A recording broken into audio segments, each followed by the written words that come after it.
পারবো কি উত্তর দিতে? মান রাব্বুকা ওমা দিনুকা ওমা নাবিউকা।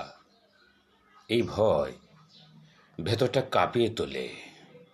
কারণ দুনিয়ার যত ভয় আছে সবই সাময়িক, কিন্তু পরকালের ভয় সেটা এমন এক সত্য যার তুলনায় দুনিয়ার সব ভয় তুচ্ছ হয়ে যায়।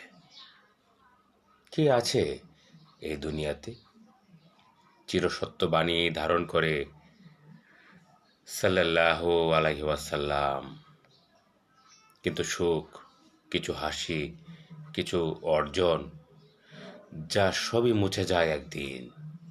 কিন্তু সেদিন সৃষ্টিকর্তার সামনে দাঁড়িয়ে যদি হেরে যাই, হে রাহমানুর রাহিম, যদি আমার দুনিয়ার কৃতকর্মের হিসাব আমারই বিরুদ্ধে সাক্ষী দেয়, হে বিচার দিনের মালিক, তুমি আমায় দয়া করো। মৃত্যুর পরবর্তী জীবন নিয়ে ভাবলে দুনিয়ার কোনো কিছুই ভালো লাগে না। যে মায়া মমতা এতদিন ডুবেছিল, হঠাৎই সেসব থেকে নিজেকে দূরে সরিয়ে নিতে ইচ্ছে করে। ইয়া রহমানুর রাহিম, ক্ষমা করো।